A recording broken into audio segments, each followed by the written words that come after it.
Juntos vamos reconstruir uma educação vencedora. Ministério da Educação, Brasil, União e Reconstrução, Governo Federal.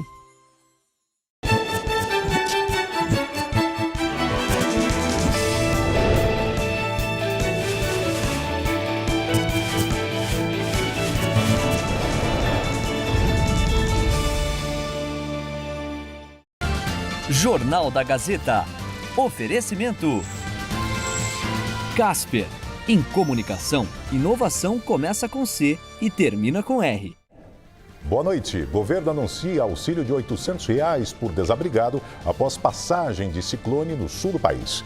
O número de mortos subiu para 41 e ainda há 46 pessoas desaparecidas. Alckmin vai visitar a região no domingo.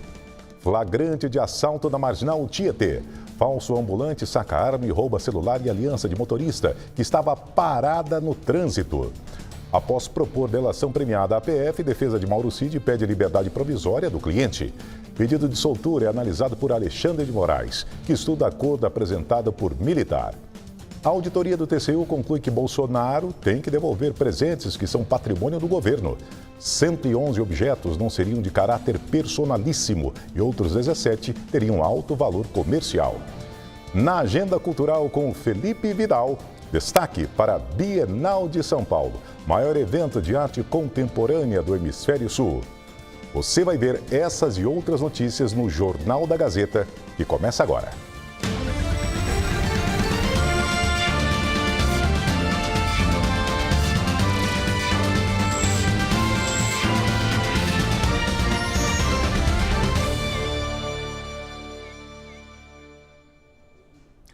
A Secretaria da Segurança Pública de São Paulo analisa imagens de uma ação criminosa para identificar assaltantes que agem na Marginal Tietê em meio ao trânsito da capital paulista. O flagra, feito por outro motorista, mostra um falso vendedor de salgadinhos sacando a arma em direção à janela de um carro parado no congestionamento. O criminoso armado apontou o revólver para a cabeça da condutora do veículo, na Marginal Tietê, sentido Ayrton Senna, na véspera do feriado. Durante a ação, o veículo começa a se movimentar devagar e outro suposto vendedor de salgadinho volta para ajudar no assalto. Eles acompanham o tráfego. Os bandidos conseguiram levar o celular e a aliança da vítima. Depois, fugiram. Autoridades agora tentam identificar os assaltantes. A Secretaria de Segurança Pública alegou que o policiamento ostensivo na região foi reforçado e segue atuando para aumentar a segurança. Ressaltou também a importância do registro do boletim de ocorrência. 3 escolas municipais de São Caetano, no ABC Paulista, foram citadas como referência de boas práticas em alimentação escolar pela Organização das Nações Unidas. As instituições foram selecionadas para participar de um projeto com foco em uma dieta mais saudável e atrativa aos alunos. Mãos e pés sujos de terra. É assim que as crianças aprendem sobre natureza na Escola Municipal Cleide Rosa Auríquio. Quem sabe o que é esse legume aqui? Esvazem! Ah, olha esse! Tem certeza? Eu sei. Calma aí. Aquela bolinha lá. Esse aqui é a abobrinha. Abobrinha! A diretora da escola em São Caetano explica que a ideia surgiu por uma necessidade de oferecer alimentos mais saudáveis aos alunos. Essa praça ela foi encampada pela escola. Então, na verdade, o projeto arquitetônico da escola possibilitou que o projeto pedagógico da horta aparecesse, surgisse, emergisse. Pós-pandemia, nós notamos uma necessidade muito importante das crianças de se alimentarem melhor. Unimos o útil ao agradável, trazendo então essa ideia, essa iniciativa da horta na escola, como uma maneira da criança se aproximar daquele alimento saudável. Então, quando ela tem a possibilidade de plantar, de cultivar, de colher aquele alimento, ela se interessa por ele. A horta orgânica usa técnicas de agricultura familiar, intercalando espécies no espaço da plantação. Hoje foi dia dos legumes e a Maria Eduarda, de 4 anos, já sabia qual seria o ingrediente principal da sua sopa. Eu tô plantando cenoura. E você vai comer essa cenoura? Sim. Eu vou deixar pra minha casa. O Matheus também aprendeu direitinho. O que você tá fazendo aí, Matheus? Tia, eu tô Eu tô batendo com o argumento pra aquecer e eu peguei tudo. Pegou tudo? Tá lá aquecer muito. Do que você mais gosta aqui da horta? Eu gosto de terra e quer comer. Aqui, as crianças têm a oportunidade de plantar e colher hortaliças que depois serão usadas em receitas. O projeto foi pensado para integrar atividades de educação alimentar e meio ambiente e deu tão certo que foi reconhecido pela Organização das Nações Unidas em um guia que reúne práticas de todo o mundo. Esse projeto surgiu de maneira espontânea em algumas unidades escolares da prefeitura. E a gente, depois de ter o reconhecimento por parte da Agência de Alimentação da ONU, da FAO, da ONU, nós entendemos que isso era um processo que poderia ser replicado nas unidades escolares. Toda a premiação é muito bem-vinda, mas ter um reconhecimento de uma agência internacional que cuida exatamente do quesito alimentação, para nós foi talvez um fator não só do reconhecimento, mas de estímulo a produzir esse programa no município como um todo. E do ponto de vista de saúde pública, nós estamos saindo do diapasão do combate à insegurança alimentar, fomos para um outro polo muito grave, que é da obesidade infantil. A gente tenta trazer de fato o equilíbrio para eles e as suas famílias, que é o mais importante, que também estejam integradas no programa. O documento da ONU destacou ainda práticas de outros 2 colégios no município do ABC Paulista, que ajudaram alunos a terem refeições mais saudáveis. Nós temos então aqui uma diversidade de temperos que utilizamos para incrementar a merenda, né, a alimentação que vem da merenda escolar. Então utilizamos, por exemplo, no molho do nhoque, do macarrão, o nosso manjericão, hortaliças, então alface, almeirão, couve, e esse contato da criança com esse alimento desde a terra vai trazendo para ela o interesse de experimentá-lo quando está no prato. A ideia agora é expandir a iniciativa para todas as 66 unidades educacionais da rede pública de São Caetano, para que as crianças continuem se divertindo, descobrindo novos alimentos e raspando o prato. É castomilho. Toda comida boa da terra, da água vem. Toda comida boa comeu faz bem. O Tribunal de Contas do município de São Paulo prepara uma série de questionamentos ao prefeito da capital, Ricardo Nunes, do MDB, sobre a possível privatização da Sabesp. O repórter Fernando Oda acompanha e tem todos os detalhes ao vivo. Fernando, muito boa noite. Oi, Laerte, ótima noite para você e para todos. O TCM, inclusive, vai criar um grupo de trabalho para reunir questionamentos de outros membros do tribunal e então enviá-los ao prefeito Ricardo Nunes. A expectativa é de que esse grupo comece a funcionar nos próximos dias. Segundo eu apurei com o TCM, alguns questionamentos já foram sugeridos pelo conselheiro João Antônio, como por exemplo, como ficará a tarifa para os cidadãos? Vai aumentar? Vai diminuir? E houve uma realização de estudo por parte da Prefeitura de São Paulo sobre a possibilidade de um processo de licitação para oferta de serviço de água e esgoto em âmbito municipal. E também qual que vai ser o percentual de arrecadação das ações com a privatização, Isso pensando que atualmente 44% do faturamento da companhia é de responsabilidade da Prefeitura de São Paulo.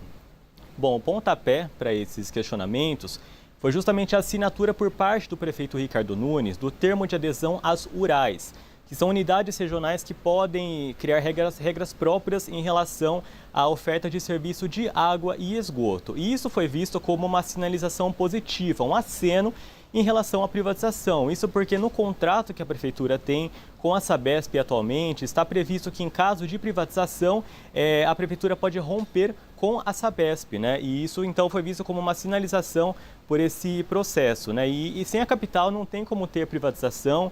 Isso porque, como eu já adiantei, 44% do faturamento da estatal é da Prefeitura de São Paulo. Ao ser questionado, o prefeito Ricardo Nunes negou que exista uma relação entre a assinatura desse termo e a privatização da Sabesp, chamou os questionamentos de equivocados e ainda disse que o conselheiro João Antônio está acelerado. Laerte. Fernando Oda, obrigado por suas informações. E o Ministério Público, junto ao TCU, pediu hoje que o órgão reabilite empresas que foram punidas e impedidas de participar de licitações, por exemplo, com base no acordo de leniência da Odebrecht e nas planilhas da empresa obtidas pela Operação Lava Jato. O pedido se baseia na decisão do ministro Dias Toffoli do STF, que na quarta-feira invalidou essas provas. O acordo de leniência entre o Ministério Público Federal e a Odebrecht foi firmado em dezembro de 2016 e homologado no âmbito da Lava Jato em maio de 2017 pelo então juiz Sérgio Moro. Depois de fechar delação com a Polícia Federal, a defesa do ex-ajudante de ordens de Jair Bolsonaro, Mauro Cid, pediu a liberdade provisória dele. Quem vai analisar se o militar poderá voltar para casa é o ministro Alexandre de Moraes, do Supremo Tribunal Federal. Está nas mãos dele também homologar a proposta de delação. A defesa de Mauro Cid pediu para que o militar deixe a cadeia depois de dezenas de horas de depoimentos aos policiais federais e ter aceitado fazer um acordo de delação premiada. O tenente-coronel era ajudante de ordens de Jair Bolsonaro e está preso desde 3 de maio, em Brasília, sob suspeita de inserção de dados falsos de vacinação contra a Covid-19 nos cartões do ex-presidente e de outras pessoas. Cid está em uma cela de 20 metros quadrados e só sai 2 horas por dia para banho de sol e fazer exercícios. Na quarta-feira, Mauro Cid e o advogado dele, César Bittencourt, estiveram no Supremo Tribunal Federal em audiência para apresentar a proposta de delação e quais novos elementos levaria para as investigações em andamento.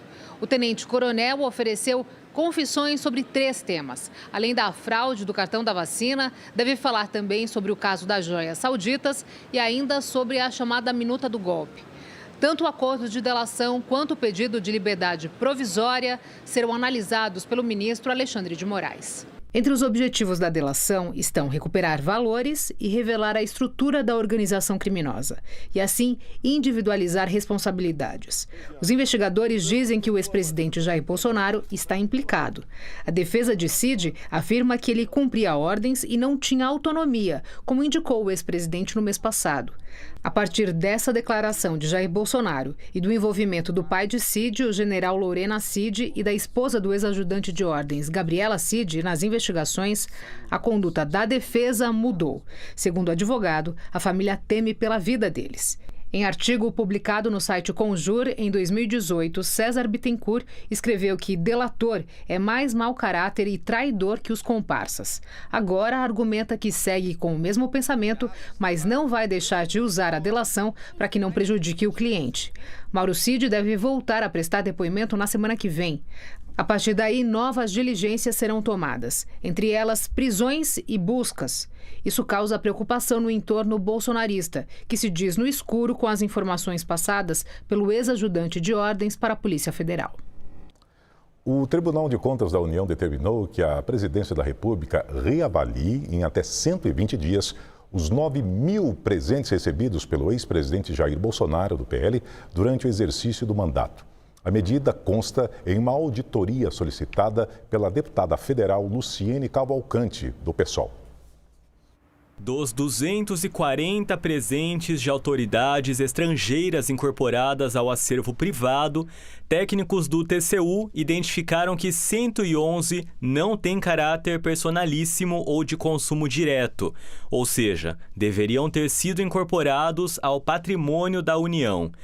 Também foi constatado que ao menos 17 dos 129 itens restantes recebidos na então gestão do ex-presidente Bolsonaro têm características de alto valor comercial, por exemplo, ouro, prata ou pedras preciosas.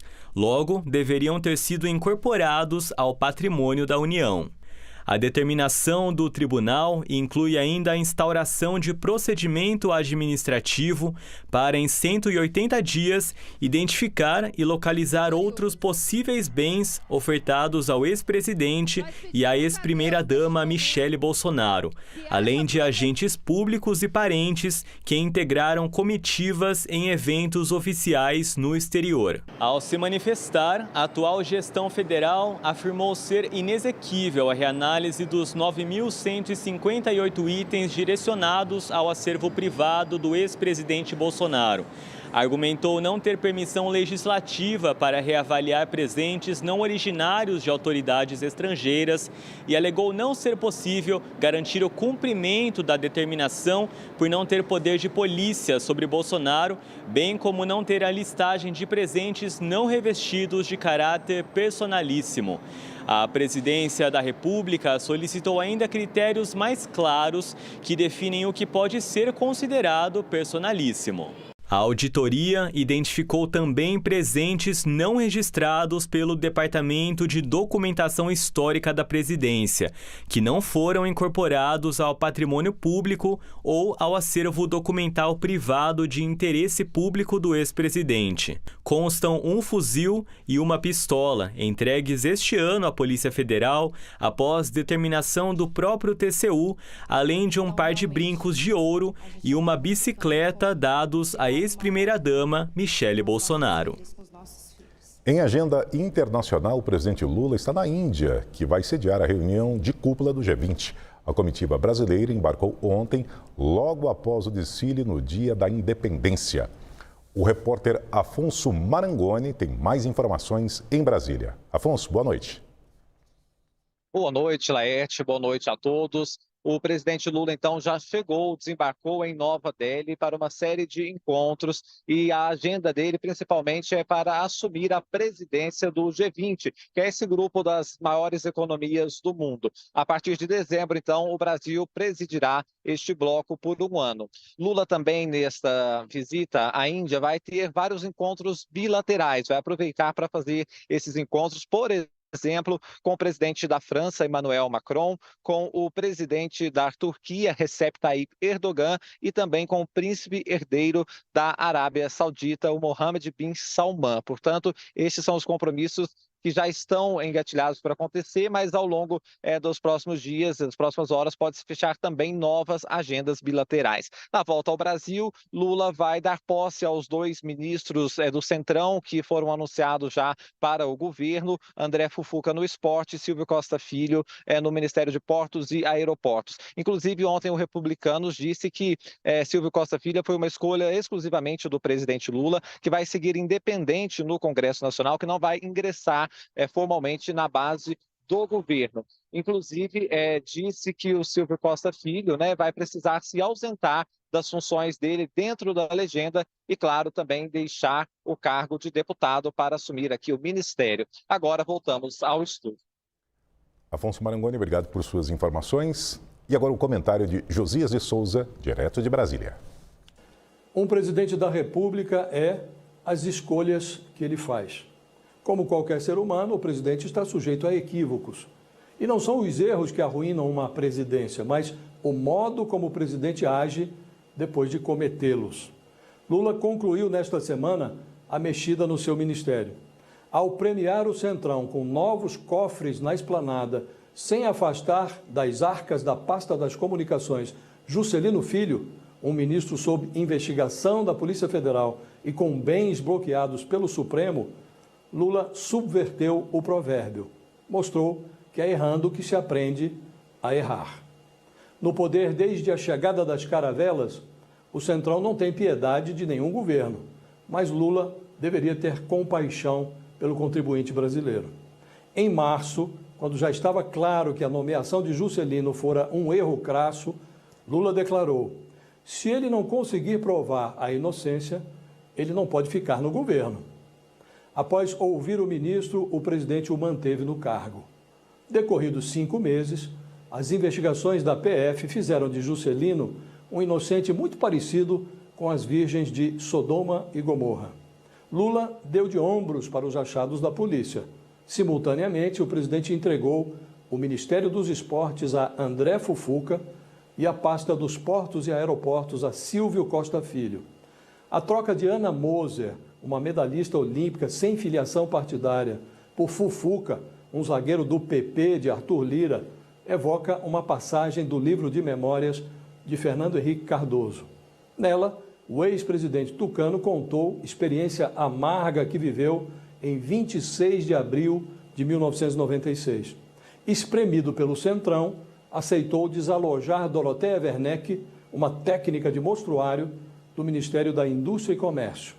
Hoje foi talvez o dia mais difícil, o mais duro para mim, escreveu FHC. Fui à casa de Doroteia, eu tinha que ir. Eu me emocionei, ela chorou, eu também. Ela acha que estamos fazendo um pacto com o diabo. Lula provavelmente não leu o livro de Fernando Henrique, nem precisava. O PP de Lira estrelou o escândalo do Petrolão. Foi um dos principais sócios do petismo no saque à Petrobras. Ao ignorar o próprio passado, Lula 3 tropeça no óbvio e passa adiante, fingindo não notar que o óbvio é o óbvio. Com tanto desprezo pelo óbvio, Lula como que sinaliza que, para obter o apoio do centrão bolsonarista, está disposto a renovar o pacto com o tinhoso. Boa noite. O presidente da República em exercício, Geraldo Alckmin, do PSB, informou que vai ao Rio Grande do Sul no domingo para acompanhar a situação após a passagem de um ciclone pela região. O número de desaparecidos subiu de 25 para 46. 41 mortes já foram confirmadas no estado e uma em Santa Catarina. Alckmin se reuniu pela manhã com 5 ministros no Palácio do Planalto. Também anunciou a liberação de verbas para as prefeituras e cidades atingidas pelo fenômeno natural. A partir de hoje, o governo, através do Ministério do Desenvolvimento e Assistência Social, está liberando R$ 800 por pessoa. R$ 800 por pessoa, a partir de hoje. Isso é para a prefeitura. Quer dizer, então, o critério é por pessoa atingida de cada município, mas o dinheiro vai ser transferido para o município, para ajudar os municípios a atenderem as famílias desabrigadas, poderem atender melhor a população. Então, são R$ 800 não por família, R$ 800 por pessoa. A partir de hoje já começa o credenciamento das prefeituras. O presidente Lula tem sido criticado pela oposição por não visitar o Rio Grande do Sul.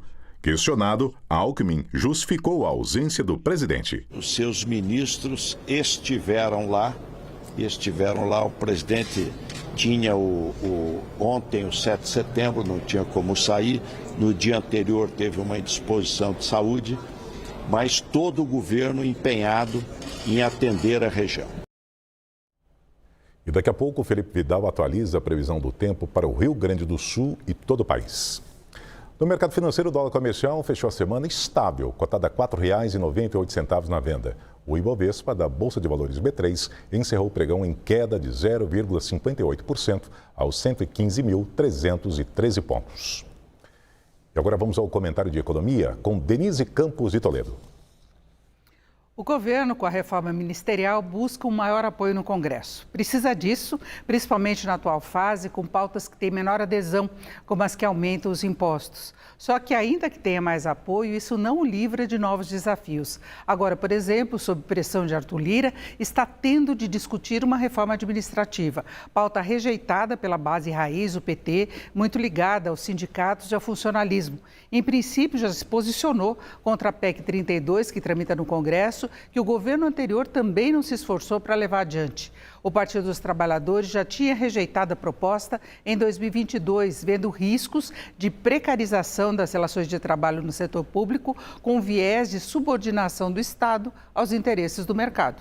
Tudo isso mesmo com respeito ao direito adquirido e as novas regras válidas apenas para servidores contratados na vigência da nova legislação. Mas a posição de Lira, que nem tem uma postura pró-contenção de gastos tão grande como se percebe nas negociações por maior espaço do partido no governo, fez a equipe de Lula se mexer. Haddad da Fazenda, Simone Tebet do Planejamento e Esther Deck da Gestão têm debatido o tema, além da Casa Civil e Relações Institucionais. Por enquanto, tentam restringir as mudanças ao projeto que limita os supersalários no funcionalismo, já em tramitação há vários anos também, mas travado por lobbies como do Judiciário, a regulamentação de concursos e a reestruturação da carreira de servidores. O posicionamento contrário a mudanças maiores em relação aos servidores acaba por dificultar, na prática, um redimensionamento do tamanho e das despesas do Estado, o que exige maior esforço, como agora, para o governo aumentar a receita, bancar as despesas obrigatórias, inclusive pelo inchaço da máquina pública, e poder cumprir metas de ajuste das contas, como as que estão previstas no arcabouço. Só que, mesmo contra, o governo está tendo de incluir esse tema na agenda. Laerte. E a Denise volta logo mais na entrevista do dia. Denise Campos de Toledo conversa com Rogério Schmidt, cientista político do Espaço Democrático, sobre a reforma ministerial e as articulações políticas do governo. Você que tem um animal doméstico em casa, sabe se as vacinas do cão ou gato estão em dia? Um caso de raiva em São Paulo acendeu o alerta para a imunização. Havia 26 anos que a doença não aparecia no estado. A enfermidade é fatal em quase 100% dos casos e a vacina é de graça e é oferecida na prefeitura. Em animais domésticos, o vírus fica na saliva e é transmitido quando ele morde, lambe ou arranha uma pessoa ou outro bicho.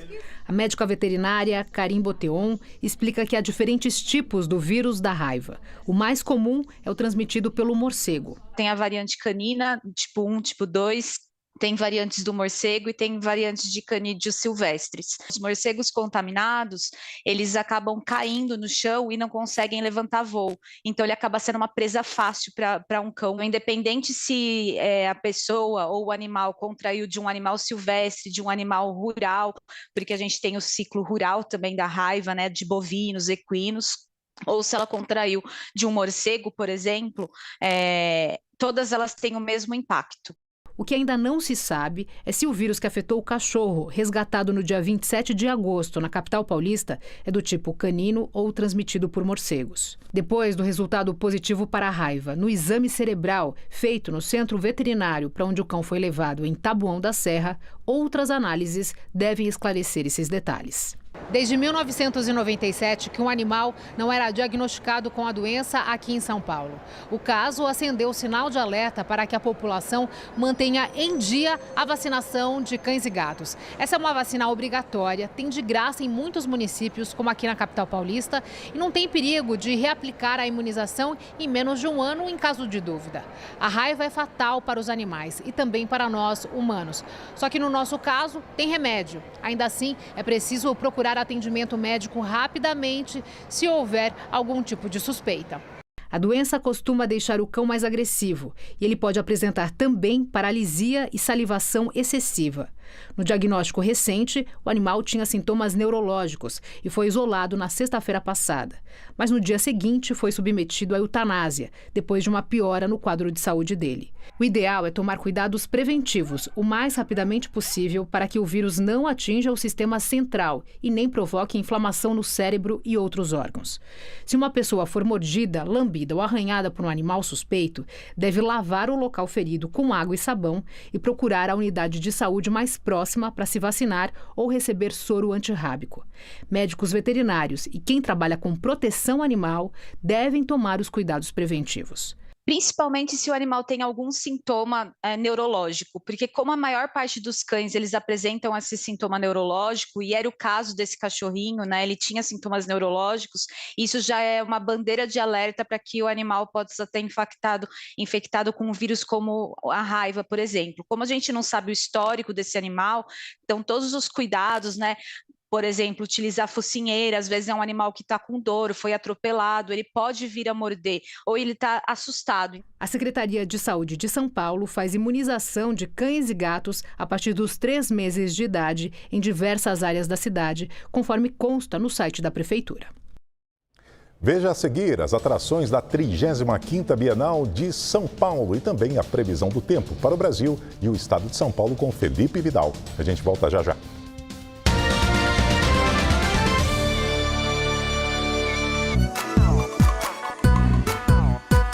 Você sabe por que setembro é o mês da esperança, solidariedade e do amor ao próximo? Participe da nossa conversa sobre o Setembro Verde e saiba mais sobre a importância da doação de órgãos nesta segunda.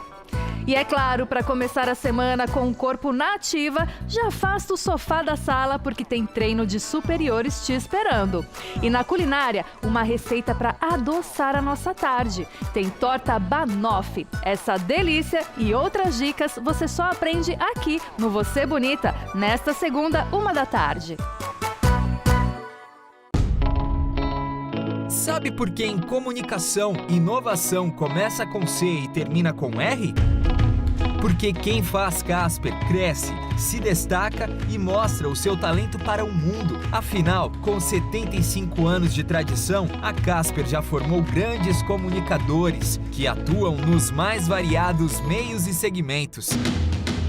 Aqui você encontra um ambiente perfeito para se desenvolver, estimulado por professores que fazem você se sentir parte integrante do universo da comunicação, que não para de evoluir. Conheça na Casper as tendências mais avançadas do mercado de trabalho e usufrua de uma infraestrutura de ponta, pensada para aliar teoria e prática. Lembre-se, o sucesso de amanhã começa com a melhor decisão de hoje. Ouse ir além em sua carreira profissional. Vem ser Casper. Inscrições abertas.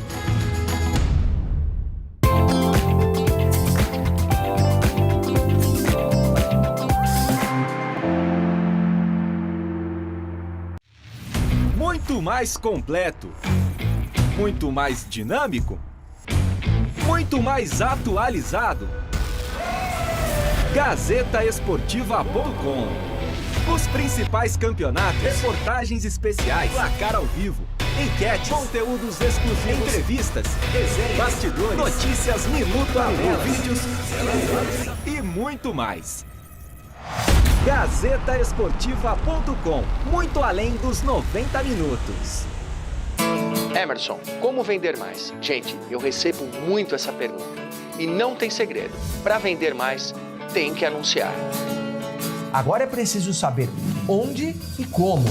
Quem anuncia na Gazeta tem toda a estrutura de uma emissora de TV multiplataforma à disposição do seu negócio. Seja pela TV digital ou a cabo, pelo aplicativo ou pelo site, seu anúncio chega na casa de mais de 100 milhões de clientes potenciais. Fale comigo por telefone, WhatsApp ou e-mail. E anota aí, nós temos condições especiais para clientes novos. Anunciar na TV Gazeta é assim, a projeção que o seu negócio merece no preço que cabe no seu bolso.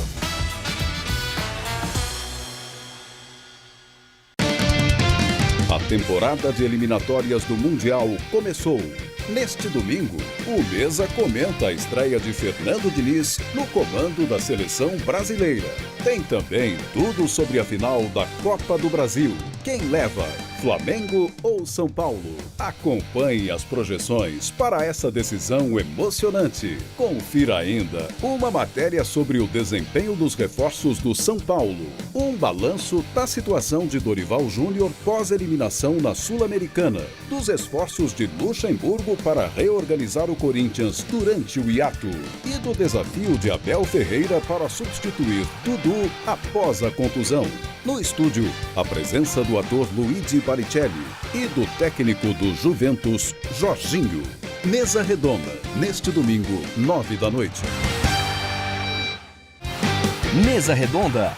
Oferecimento Mega Chute. Ganhar até R$10 mil pode ser mais fácil do que pênalti sem goleiro.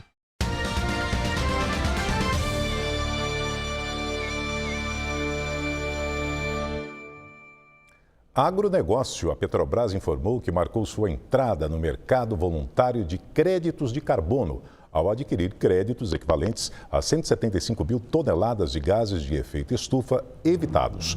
A operação corresponde à preservação de uma área de 570 hectares da floresta amazônica, equivalente a cerca de 800 campos de futebol. De acordo com a estatal, os créditos foram adquiridos junto ao projeto Envira Amazônia, sediado no município de Feijó, no Acre, dedicado à preservação da floresta amazônica. O crédito de carbono funciona como uma espécie de moeda, na qual uma empresa pode comprar créditos para compensar suas próprias emissões operacionais. E um café que revolucionou o cultivo do grão no Brasil é destaque em lojas de luxo no exterior. Em território brasileiro, o quilo vale mais de R$1.000. Essa fazenda no Espírito Santo não cria galinhas de ovos de ouro, mas cultiva um produto como se fosse tal. Os resultados da colheita do café de Jacu, a partir da agricultura orgânica, têm sido bastante valorizados no mercado de luxo. Antes, a espécie animal fundamental para o produto não era muito bem-vinda na propriedade. No entanto, o conhecimento sobre o pássaro, que se tornou aliado no modelo agroflorestal, rendeu bons frutos na fazenda Camocim, tudo de maneira orgânica, integrada ao habitat natural. Sem uso de produtos químicos, a produção a partir dos excrementos de jacu é iniciada pela colheita, normalmente em folhas e troncos, para depois passar pelo cozimento e secagem. Depois que ele secou, a gente vai colocar ele dentro da câmara fria, deste jeito, protegido assim. E só vou tirar este café de dentro da câmara fria conforme demanda. Se alguém me pedir 10 quilos, 5 quilos, 1 quilo de café do jacu, vou lá, pego a quantidade. Devido à produção incerta, que depende do apetite do pássaro, o custo é alto por causa da escassez. E atende um público específico, que consome com consciência e tem recursos. O consumidor do jacu é um consumidor de produto exótico, né? Então é um cara que gosta de trufa, é um cara que gosta de vinhos diferentes, vinhos naturais, vinhos raros. É um cara que gosta de um aspargo especial, que gosta também da parte de sustentabilidade, né? O quilo do café de jacu custa $228 no Brasil e é ainda mais caro no exterior, comercializado em lojas britânicas de luxo, por exemplo. E voltamos a falar sobre a catástrofe no sul do Brasil após a passagem do ciclone extratropical, que é um dos destaques da previsão do tempo, e quem tem todos os detalhes é o Felipe Vidal, que já está aqui. Boa noite, Felipe. Bom, a chuva dá uma trégua no fim de semana nessa região sul do Brasil, Felipe? Laerte, as pancadas diminuem, mas ainda devem acontecer.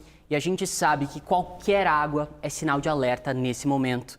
Boa noite para você e para todo mundo aí. Antes de falar dos próximos dias, atualizações do último boletim da Defesa Civil do Rio Grande do Sul. Até o momento, foram confirmadas 41 mortes no estado gaúcho. 15 delas em Mussum, 10 em Roca Sales e 4 em Cruzeiro do Sul. 46 pessoas seguem desaparecidas. Mais de 147 mil pessoas foram afetadas em 87 municípios. Quase 11 mil pessoas seguem desabrigadas ou desalojadas. O trabalho segue para a limpeza das regiões e acolhimento de todos os que precisam. Nas cidades de Mussum, Roca Sales e Lajeado, que estão em calamidade pública, sábado com pancadas de chuva. São esperados 15 milímetros. As temperaturas variam de 9 até 18 graus. Em Porto Alegre, capital do estado, também são 15 milímetros para esse sábado. A frente fria que causou chuva nesta sexta, por lá, avança para o sudeste. Um cavado associado a essa frente segue causando muita umidade no extremo norte do Rio Grande do Sul, Santa Catarina e também no Paraná. Há alerta do INMET para tempestade com ventos intensos e chance também de granizo.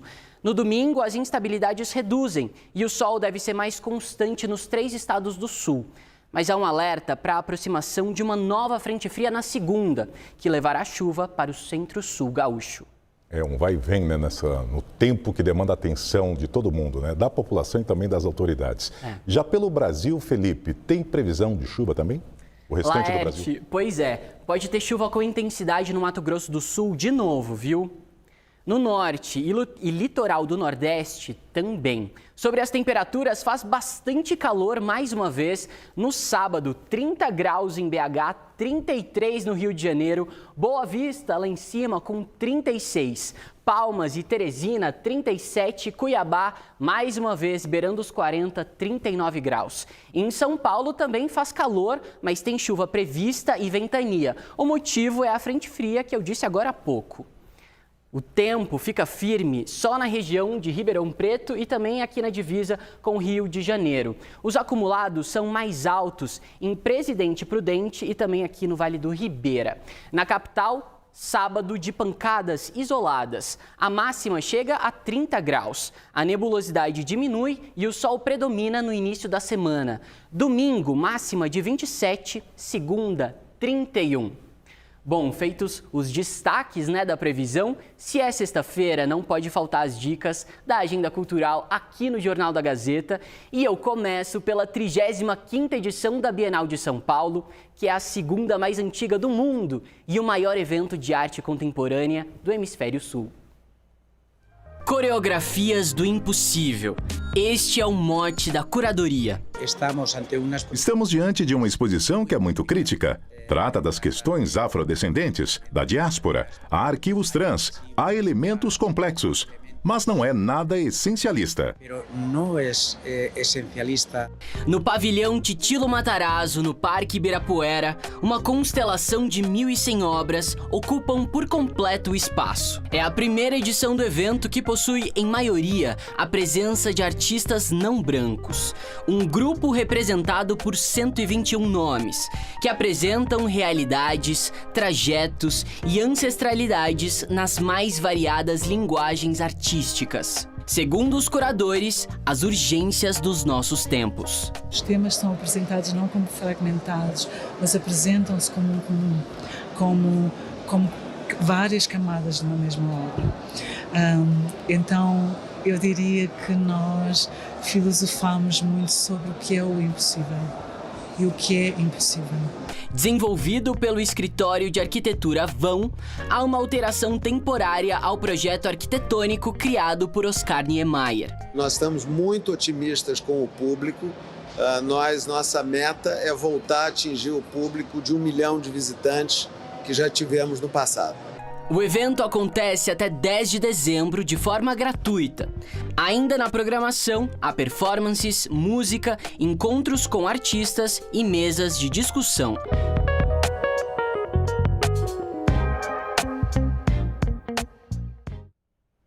Pois é, e no Teatro Liberdade, só nesse fim de semana, o Porta dos Fundos apresenta o espetáculo Portátil, cheio de improviso e também humor. São só mais 3 apresentações, hoje e sábado, às 21 horas e no domingo, às 18. Olha só quem conta os detalhes com exclusividade pra gente. Alô, pessoal do Jornal da Gazeta, eu sou João Vicente, eu estou aqui para convidar vocês para ir assistir ao Portátil, a nossa peça de improviso do Porta dos Fundos. Tem eu, tem Gregório, tem Luciana Paz, tem Rafael Queiroga. Portátil é uma peça de improvisação de forma longa, ou seja, a gente chama alguém da plateia, a pessoa que escolhe ir, a gente não pega a força, a gente conta a história da vida dessa pessoa no palco, ou seja, cada dia uma história diferente acontece em cima do palco da peça Portátil. Então vem assistir a gente.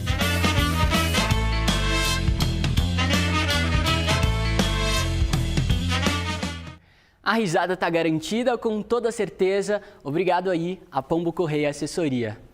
É isso, Laerte. Bom fim de semana para todo mundo. Aproveitem bastante, porque segunda-feira, claro, tem mais. A gente se vê. Boa noite, Felipe. Obrigado. Hong Kong, território autônomo na China, registrou o maior volume de chuvas desde 1884. As aulas tiveram que ser suspensas. As tempestades dessa madrugada em Hong Kong geraram inundações nas vias da metrópole, prejudicando o transporte e o comércio. Os sistemas rodoviário e ferroviário foram interrompidos por causa dos estragos e do perigo. O temporal veio depois do território ser atingido por um tufão na semana passada. Serviços de emergência foram acionados para a realização de resgates em toda a área. Foram mais de 158 milímetros de água por hora registrados antes da meia-noite, segundo a Agência Meteorológica de Hong Kong, a maior precipitação horária dos últimos 140 anos. Além de suspender as aulas, autoridades pediram aos moradores para que ficassem em casa ou fossem para locais seguros, já que o alerta é para inundações repentinas durante as chuvas. O governo da região autônoma informou que medidas são tomadas em meio ao risco de transbordamento dos rios. Daqui a pouco, na entrevista do dia, Denise Campos de Toledo conversa com Rogério Schmidt, cientista político do Espaço Democrático, sobre a reforma ministerial e as articulações políticas do governo. Não perca, voltamos em instantes.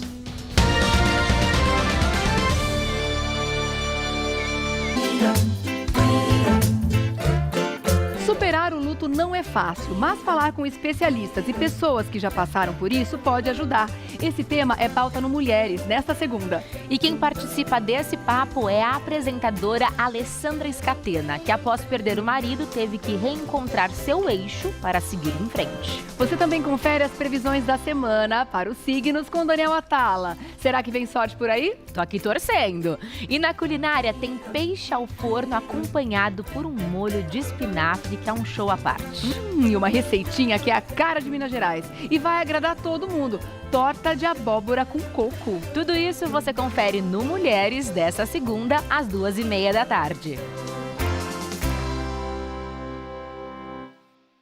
Quando uma mulher sai de casa, não é porque o lugar é público que o corpo dela também é. Importunação sexual é crime. E agora os estabelecimentos do estado de São Paulo deverão treinar seus funcionários para ajudar vítimas de assédio. Se você vir este selo, fique tranquila. Se você vir esse gesto, ajude. É um dever de São Paulo. É um direito de todas nós. Governo do Estado de São Paulo. São Paulo são todos.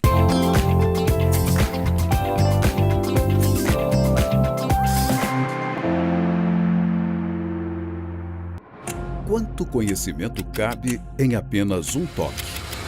Infinito. A Gazeta agora traz para você um novo jeito de informar. Podcasts e videocasts com discussões e análises da nossa equipe de jornalismo ao alcance das mãos. No Pauta e Prosa, você faz um mergulho profundo nos fatos que são destaque no Brasil e no mundo, com análises políticas ou filosóficas. Que tal desvendar os mistérios da mente humana? O Dialogamente é um espaço para debater saúde mental e neurociência. A hora de falar do meio ambiente é agora. O que nos resta traz reflexões urgentes para um futuro sustentável. Sobretudo, é a sua dose de cultura, comportamento e variedades. Assuntos diversos para pessoas diversas que amam saber de tudo. Você pode assistir ou ouvir todos estes conteúdos gratuitamente pelo aplicativo da TV Gazeta, em plataformas digitais ou no seu tocador de áudio favorito. Gazeta. Informação a um toque de distância.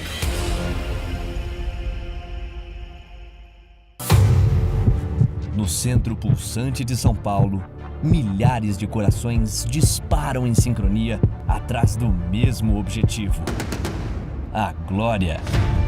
A épica corrida de São Silvestre convoca apenas os destemidos e a largada está cada vez mais perto. 15 quilômetros de muita emoção. Corrida de São Silvestre. Inscrições abertas no site sãosilvestre.com.br. Realização gazetaesportiva.com. Promoção TV Gazeta. A emoção espera por você. De segunda a sexta, 6 da tarde, Michele Gianella e o time do Gazeta Esportiva chegam com categoria. Vai ser eletrizante. Trazendo um panorama completo do que rola nos principais clubes e campeonatos numa resenha campeã. Então, vai ser de lascar. Gazeta Esportiva. De segunda a sexta, 6 da tarde.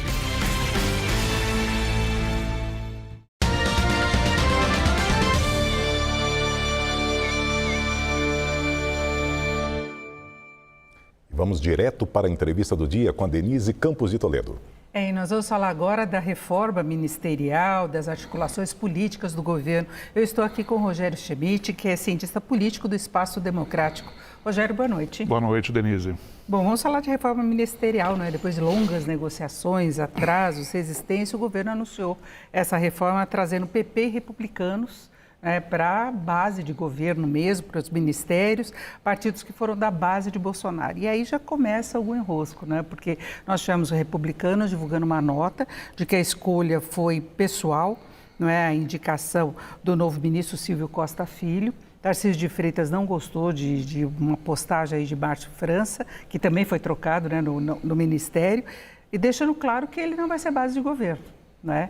Então, nós temos esse posicionamento, mesmo no PP, contra, né, a entrada do partido.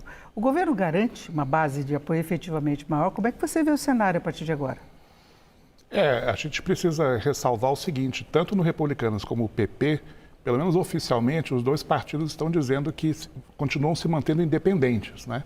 Apesar de terem ministros filiados agora ao Ministério, eles vão ter que se desligar das funções partidárias que eles ocupavam, né? Exatamente. Então é diferente dos partidos que já estavam na base do governo, que a representação deles é institucional. Agora, eu diria que nomeações mais da cota pessoal do presidente Lula, do que propriamente nomeações partidárias.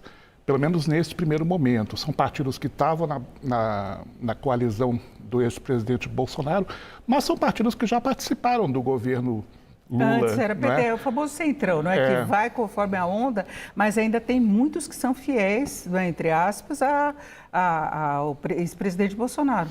É verdade. Eles já vinham entregando em algumas votações uma maioria considerável de votos pró-governo, especialmente na Câmara. No Senado, não tanto. Então, eu imagino que a expectativa do presidente Lula seja conseguir não 100% de apoio, não é? Mas conseguir aí 70%, 80% dos votos desses partidos, que somados têm 90 deputados, né? É importante ressalvar. Então, se o governo conseguir aí 60, 70 votos a mais, não é ruim do ponto de vista da governabilidade, né? Considerando os partidos que estão participando do governo, daria 374 de 513 deputados e 60 senadores de 81.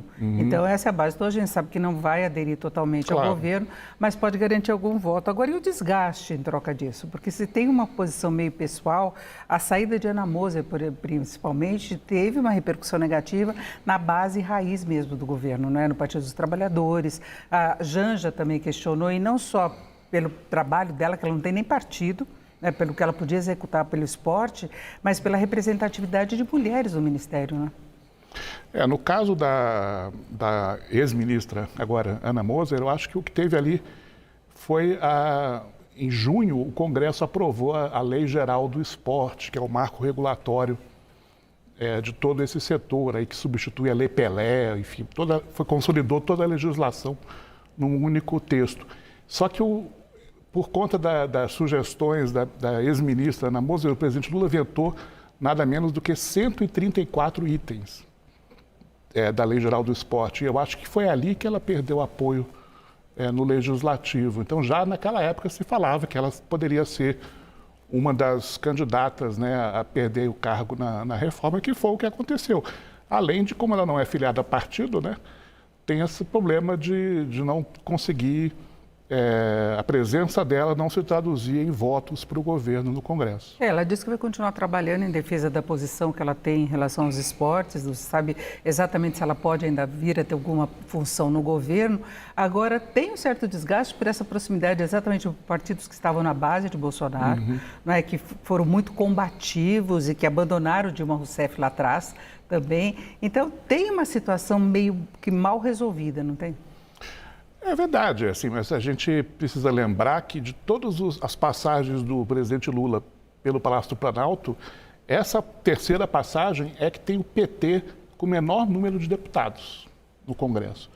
Então, é natural se esperar que, dessa vez, a importância da base aliada seja maior do que foi nos dois primeiros mandatos, por exemplo, ou até mesmo nos dois mandatos da ex-presidente Dilma. Então, é uma questão mais de aritmética do que propriamente de preferência desse ou daquele grupo, porque é um governo com uma coalizão muito grande, muito heterogênea, né? Agora você tem no governo partidos de esquerda, partidos de centro, partidos de direita, não é? Então vai ser difícil unificar toda essa base o tempo inteiro. Vão ter questões, por exemplo, as pautas mais ambientalistas, identitárias, mais próximas aí da esquerda, vão ser pautas muito difíceis de avançar agora com essa coalizão tão heterogênea, né? Agora, tem um Congresso mais forte também do que em mandatos anteriores de Lula, mesmo sem orçamento secreto, as emendas são uma questão de barganha muito pesada, à véspera de grandes votações, e isso dá mais poder para o Congresso, né? Sem dúvida, isso é um fator muito importante. E veja, não é uma questão pessoal, né? Em 2025, o Arthur Lira não será mais presidente da Câmara, o Rodrigo Pacheco não será mais presidente do Senado, a gente não sabe quem vai substituí-los, né? Mas o Congresso vai continuar com esse protagonismo, né? A legislação mudou, não só a parte orçamentária, né? Mas o Congresso hoje tem muito mais prerrogativas, né? Você tem menos partidos políticos, é um Congresso menos fragmentado. Então, o processo decisório está mais concentrado agora do que esteve no passado, né? E essas indicações, em certa medida, também podem ter como objetivo exatamente a eleição para a presidência da Câmara, principalmente. É o caso de Marcos Pereira, não é, que é do Republicanos, é um partido que tem muitos bolsonaristas, o governador de São Paulo, que entra entre os possíveis herdeiros, né, políticos de Bolsonaro, caso ele não possa concorrer mesmo. Exatamente, é uma equação, né? É tipo um jogo de xadrez, né? Quer dizer, a gente vê agora as peças se movimentando no curto prazo, mas acho que todos os atores aí, tanto no governo como no Congresso, estão também pensando em alguns movimentos na frente, né? No médio e até longo prazo, quer dizer, até janeiro de 2025, quando vai ser renovada a presidência das duas casas do Congresso, muita coisa não vai acontecer, né? Mas vamos lembrar que o governo ainda tem uma pauta no curto prazo importante de aprovar no Congresso, por exemplo, a reforma tributária, né, que dispensa maiores dúvidas. Né? E as medidas para aumentar a arrecadação para ele poder cumprir meta de arcabouço. Isso é uma coisa muito difícil. Exatamente. E tem pautas que eu estava falando há pouco, por exemplo, que são que surgem no caminho, como o Arthur Lira agora defendendo a reforma administrativa. Chama atenção. Não se sabe exatamente qual o objetivo dele com isso. Porque ele chegou a propor a recriação de algumas áreas aí de governo para dar mais espaço político para o partido e, de repente, ele está preocupado com ajuste via reforma administrativa.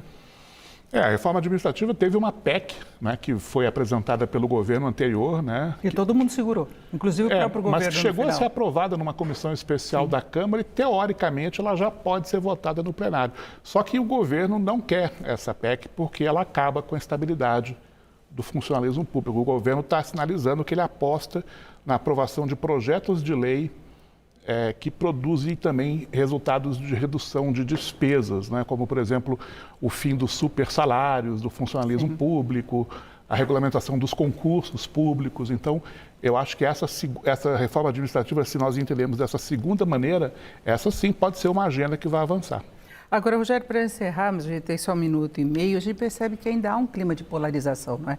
Lula viajou para o exterior, ele não foi ao sul do país, aí Alckmin pegou uma comitiva aí de ministros e foi para lá por causa das críticas. Flávio Bolsonaro, inclusive, cobrou isso e se solidarizou às vítimas aí das condições climáticas lá no sul.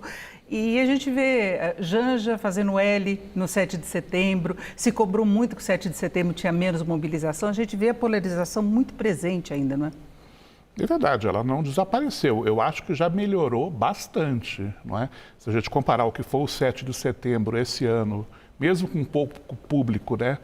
Foi uma manifestação tranquila, né? Com o 7 de setembro do ano passado, quando o presidente ainda era o Jair Bolsonaro, né? A gente percebe já que o clima está bem mais desanuviado. Ainda restam, claro, essas manifestações aí que você mencionou, por exemplo. Mas a gente precisa lembrar que o presidente Lula está ganhando popularidade nas pesquisas, né? Essa semana saiu pesquisa do IPEC aí, ele aparece com quase 60% de aprovação. Tem a ver com a economia, programa social. Sim, sim. Então isso tudo ajuda a desanuviar o clima político, eu diria. Agora, você acha que isso pode evoluir de uma forma mais satisfatória? Pois é, a gente não tem bola de cristal, né? Acho que vamos esperar aí os próximos sinais. Eu acho que a capacidade do governo de aprovar a pauta no Congresso agora com o PP e os republicanos informalmente fazendo parte da base aliada pode ser um bom sinal. A configuração da eleição para prefeito nas principais capitais do ano que vem pode ser outro sinal, né? Então, isso tudo é importante ser monitorado. Isso, eu agradeço muito a participação do Rogério Schmidt, que é cientista político do Espaço Democrático. Rogério, mais uma vez, obrigado, uma boa noite. Obrigado, Denise, boa noite. Laerte. E o Jornal da Gazeta termina aqui. A gente volta a se encontrar na segunda-feira, às 7 horas da noite. Uma boa noite para você e um ótimo fim de semana.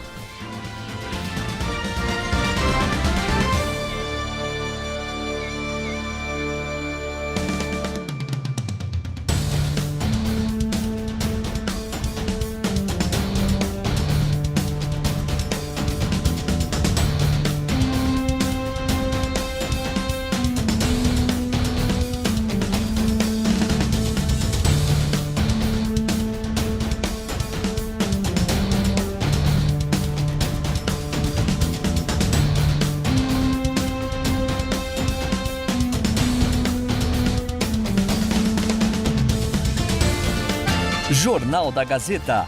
Oferecimento. Casper. Em comunicação, inovação começa com C e termina com R.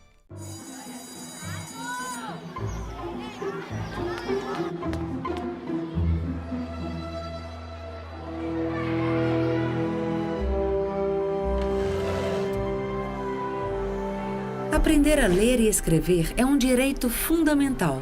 E para garantir que todas as crianças sejam alfabetizadas, o governo federal criou o Compromisso Nacional Criança Alfabetizada. Uma grande mobilização para dar apoio técnico e financeiro para estados e municípios investirem em gestão, formação de professores, infraestrutura física e pedagógica, reconhecimento de boas práticas e sistemas de avaliação. Conheça as ações, faça parte desse compromisso. A alfabetização é o primeiro passo para uma educação de qualidade. Ministério da Educação, Brasil, União e Reconstrução, Governo Federal.